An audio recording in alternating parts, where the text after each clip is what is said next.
نحمده ونصلي على رسوله الكريم اما بعد فاعوذ بالله من الشيطان الرجيم بسم الله الرحمن الرحيم شهر رمضان الذي انزل فيه القرآن صدق الله مولانا العظيم وبلغنا رسوله النبي الامين المكين المتين الكريم ونحن على ذلك ما قال من الشاهدين والشاكرين والحمد لله رب العالمين۔ بارگاہ رسالت مآب میں حصول برکت کے لیے درود پاک پڑھ لیجیے۔ اللہم صلی وسلم علی سیدنا محمد بارک وسلم وصلی وسلم علیک وعلی آلک واصحابک یا سیدی یا نبی اللہ صلی اللہ تعالی علیہ وسلم۔ بزرگ و دوستو، اللہ کا شکر ہے کہ ہم سب ماہ صیام میں چل رہے ہیں۔ یہ رحمتوں بھرا مہینہ، یہ بابرکت مہینہ، یہ عظمت والا مہینہ، یہ مرادیں حاصل کرنے والا مہینہ، یہ جہنم کی آگ سے نجات دلانے والا مہینہ ہمارے اور آپ کے مابین چل رہا ہے۔ اس مہینے کی بے شمار فضیلتیں ہیں۔ اگر فضیلتوں کو انسان گناتا رہے تو رمضان کے 4 جمعہ یا 5 جمعہ کم پڑ جائیں۔ میں کوشش کروں گا کہ وہ چند باتیں جو ہمارے اور آپ کے حق میں بہتر ہے، میں اسے آپ تمامی حضرات کے سامنے عرض کرنے کی کوشش کروں۔ لیکن اس سے پہلے ایک حدیث جو احیاء العلوم میں حضرت امام غزالی رحمۃ اللہ تعالی علیہ نے نقل کیا ہے، میں آپ کے سامنے ماہ صیام کی فضیلت کے سلسلے میں رکھتا ہوں۔ حضور نے فرمایا کہ الصوم نصف الصبر، روزہ آدھا صبر ہے۔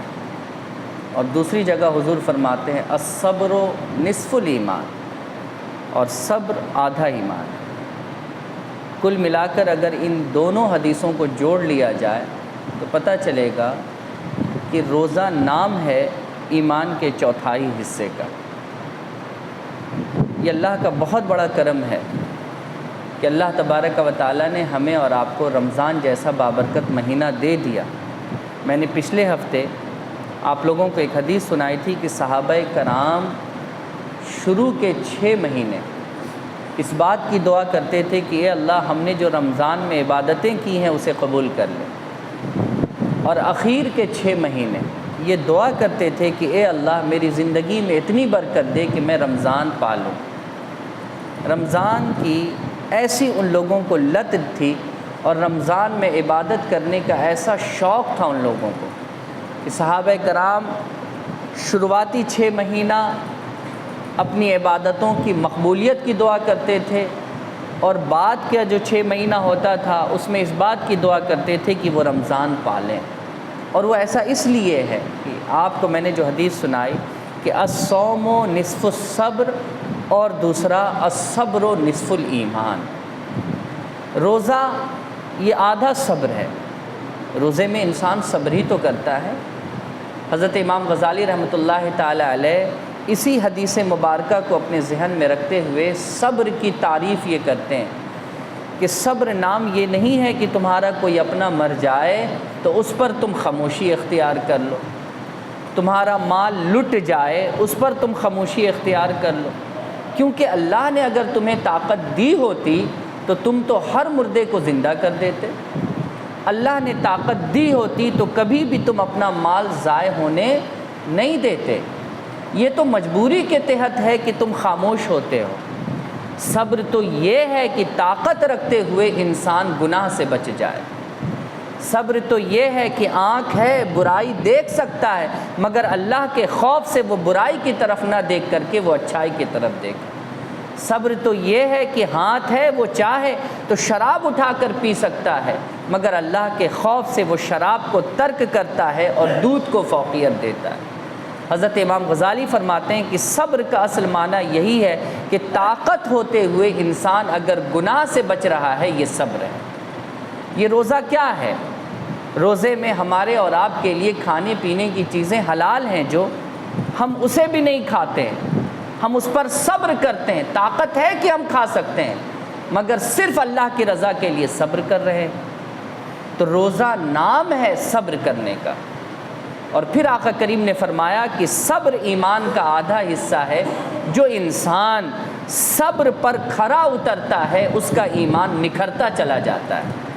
تم صبر کرتے جاؤ، تمہارا ایمان نکھرتا چلا جائے گا۔ تو لب لباب یہ بنتا ہے کہ رمضان شریف کا روزہ صبر ہے اور صبر آدھا ایمان ہے۔ اگر دونوں کو جوڑ لیں تو ایمان کا چوتھائی حصہ ہمیں اور آپ کو روزے کے ذریعے مل جایا کرتا ہے۔ یہ روزے کی فضیلت پر میں نے ایک حدیث آپ تمامی حضرات کے سامنے پڑھی جسے حضرت امام غزالی نے لکھی۔ اب ایک دوسری بات سنیے، الترغیب والترہیب میں یہ حدیث موجود ہے، امام سخاوی نے اسے لایا ہے، امام منذری نے اسے لایا ہے۔ حدیث پاک بڑی مشہور ہے لیکن شاید ہم میں سے بہت کم لوگ اسے جانتے ہوں۔ نبی کریم صلی اللہ تعالی علیہ وسلم نے ایک جگہ ارشاد فرمایا کہ روزہ رکھنا واقعی یہ بہت بڑی بات ہے، مگر ایک روزے دار کو افطار کرا دینا یہ بھی بہت بڑی بات ہے۔ روزہ رکھنا یہ بہت بڑی بات ہے، جس پر اللہ کا فضل ہوتا ہے وہی روزہ رکھتا ہے، لیکن روزے دار کو افطاری کرا دینا یہ بھی ایک بہت بڑی بات ہے، یہ بڑی فضیلت والی بات ہے۔ ایک موقع ہے کہ نبی کریم صلی اللہ علیہ وسلم اپنے صحابیوں سے فرماتے ہیں، میرے صحابیوں تمہیں پتہ ہے کہ تم میں سے جو بندہ رزق حلال کماتا ہو اور حلال کمائی میں سے اگر کسی کو افطار کرا دے تو جانتے ہو اس کا فائدہ کیا ہے؟ صحابیوں نے کہا کہ اللہ اور اس کے رسول بہتر جانتے ہیں۔ آقا کریم نے فرمایا کہ اس کا سب سے بڑا فائدہ یہ ہے کہ جب کوئی بندہ اپنی حلال کمائی میں سے کسی کو افطار کراتا ہے تو رمضان کی راتوں میں فرشتے اس کے حق میں دعائے رحمت کیا کرتے ہیں، رحمت کی دعا کیا کرتے ہیں، اے اللہ اس پر رحمتیں نازل فرما، اے اللہ اس پر رحمتیں نازل فرما۔ وہ رمضان کی راتوں میں اس کے حق میں دعا کیا کرتے ہیں۔ اور اس کے بعد والا جملہ اس سے بھی زیادہ عجیب ہے، اس سے بھی زیادہ تعجب میں ڈالنے والا ہے۔ نبی کریم صلی اللہ علیہ وسلم نے فرمایا کہ جو لوگ حلال روزی سے دوسروں کو افطار کراتے ہیں، فرشتے رمضان کی راتوں میں اس کے لیے رحمتوں کی دعا کرتے ہیں، اور ساتھ ہی ساتھ قدر کی کوئی صبح ایسی مل جائے گی اسے جس دن اللہ کے فرشتے حضرت جبرائیل اس سے مصافحہ کریں گے۔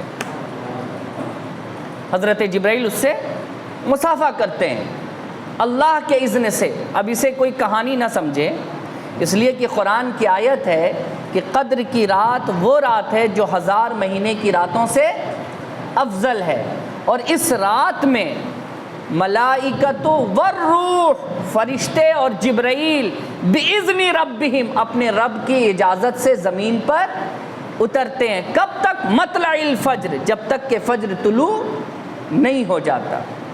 یاد رکھ لیجئے کہ یہ قدر کی رات وہ رات ہے کہ حضرت جبرائیل اس رات میں بولیے اترتے۔ یہ قرآن ہے، نص ہے، اس لیے نعوذ باللہ کوئی اس کو کہانی نہیں سمجھے۔ میں اس لیے اس بات کو بہت زور سے کہہ رہا ہوں، اس پر تاکید کے ساتھ میں کہہ رہا ہوں کہ حضرت جبرائیل قدر کی صبح اس سے ملاقات کرتے ہیں، مصافحہ کرتے ہیں اس سے، اور جب مصافحہ کرتے ہیں تو علامت یہ ہے کہ اس بندے کا دل نرم ہوگا اور اس کے آنکھوں سے آنسو جاری رہیں گے۔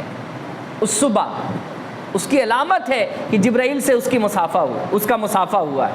یہ اللہ کے رسول صلی اللہ علیہ وسلم کی حدیث ہے۔ اس کے بعد نبی کریم صلی اللہ علیہ وسلم نے جب یہ فضیلت بیان کی تو ایک صحابی نے سوال کیا کہ یا رسول اللہ، اگر کسی کے پاس اتنا نہیں ہو کہ بھر پیٹ کسی کو افطار کرا سکے تو آقا کریم نے فرمایا مٹھی بھر بھی کر دے تو بھی۔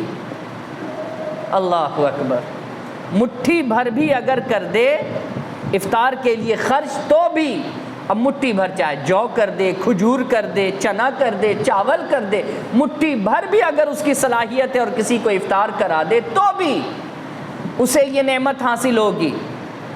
پھر ایک وہ صحابی کھڑے ہو گئے جنہوں نے کہا کہ یا رسول اللہ میری صلاحیت تو مٹھی بھر کی بھی نہیں ہے، تو آقا کریم نے فرمایا ایک گھونٹ دودھ سے ہی صحیح، ایک گھونٹ دودھ سے ہی صحیح۔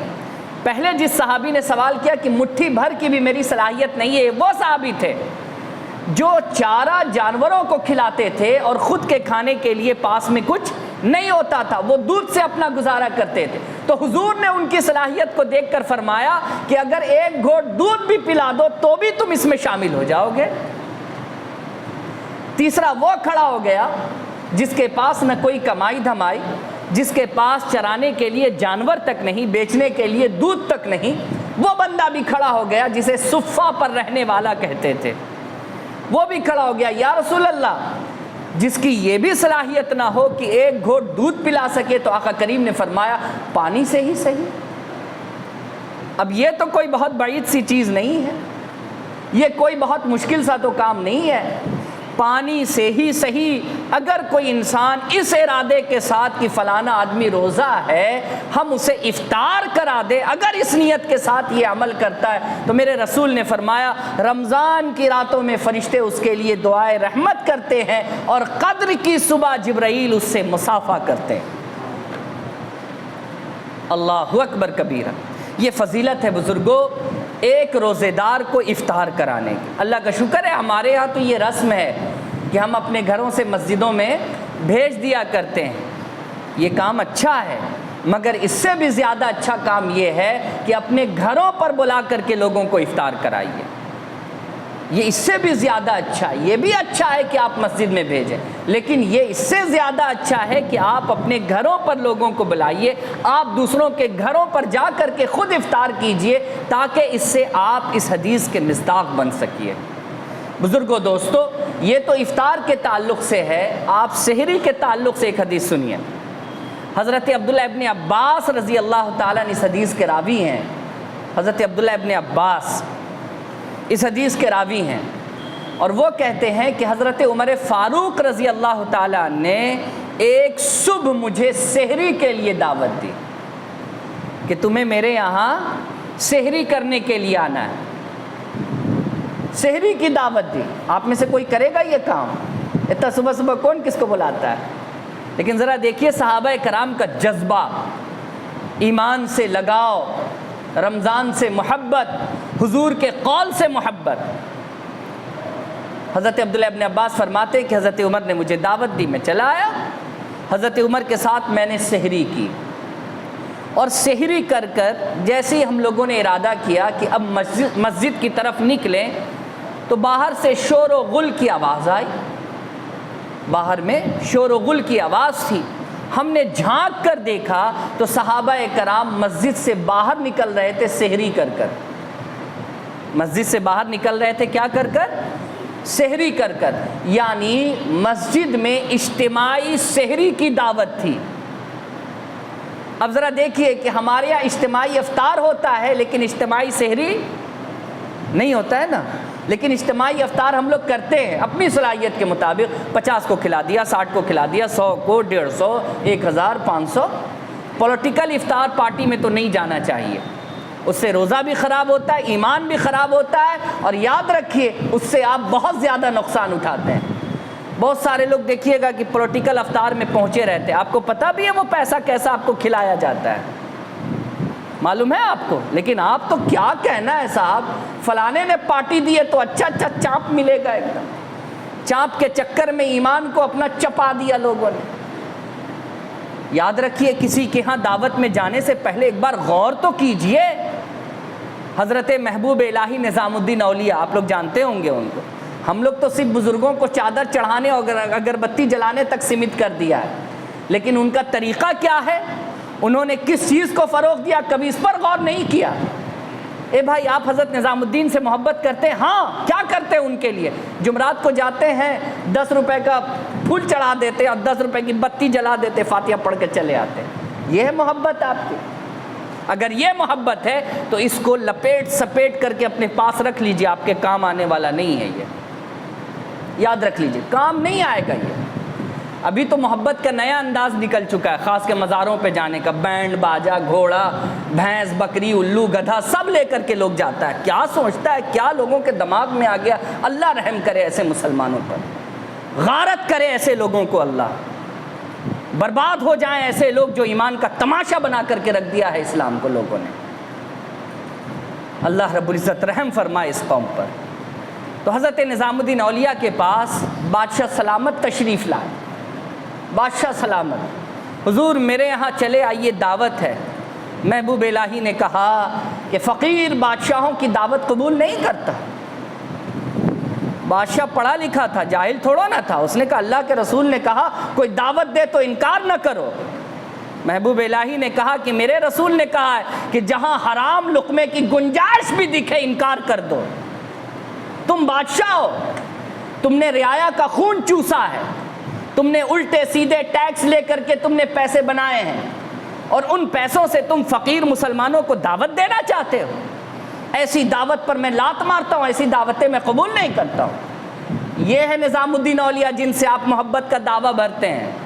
لیکن یہی اگر کوئی نیتا پوچھ لے آپ کو تو پوری فیملی لے کر پہنچ جاتے ہیں ہم لوگ. وہ کہاں سے لا رہا ہے، کس کا مار کے لا رہا ہے، کیا کرا رہا ہے، ہمیں ان باتوں سے کوئی فرق نہیں پڑتا ہے. یہ ایک نصیحت تھی چھوٹی سی جو میں نے آپ لوگوں کو سمجھا دی، اس امید کے ساتھ کہ ایسی غلطی کرنے سے خود بھی بچیے، اپنے بال بچوں کو بھی بچائیے، اور اپنے آس پڑوس کے مسلمانوں کو بھی بچائیے.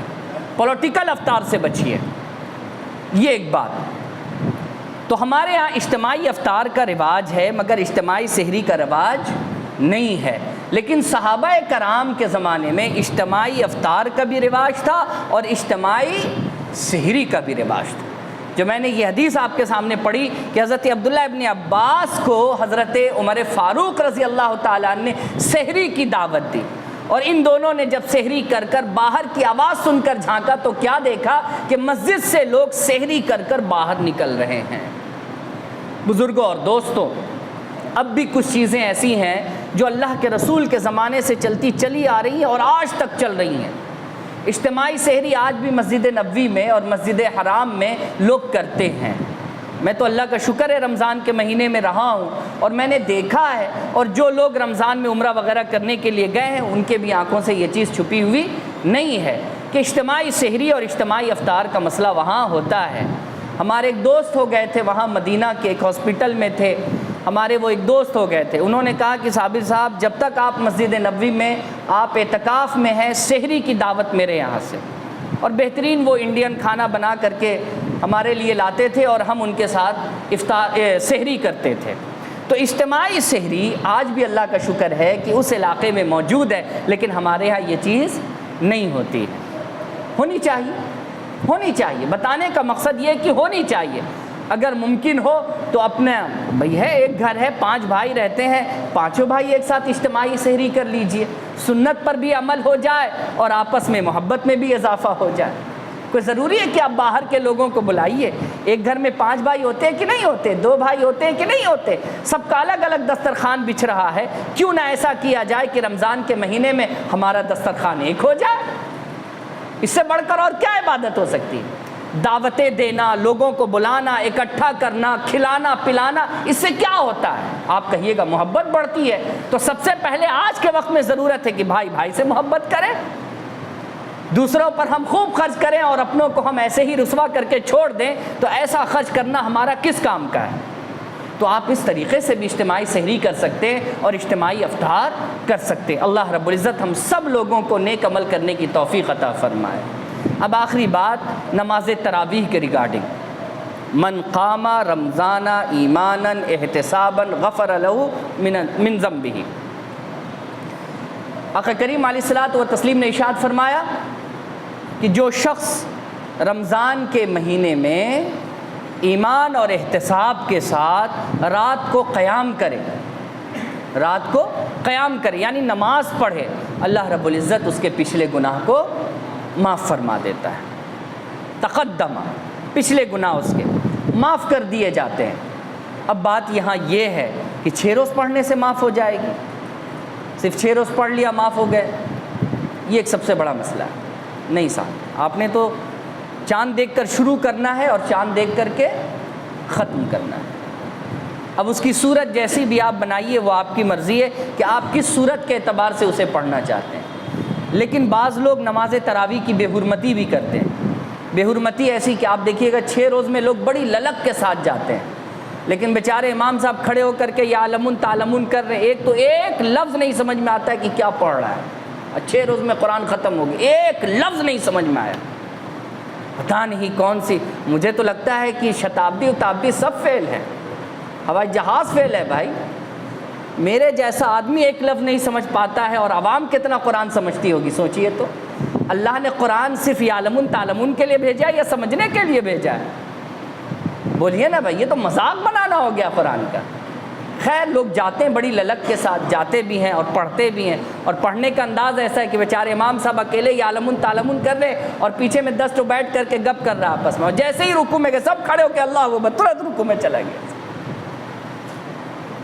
اللہ کو خوش کر رہے ہیں آپ جی، اللہ کی نماز کا آپ مذاق بنا رہے ہیں، اللہ کے قرآن کا آپ مذاق بنا رہے ہیں، اور آپ سوچ رہے ہیں آپ کو نیکی مل جائے گی۔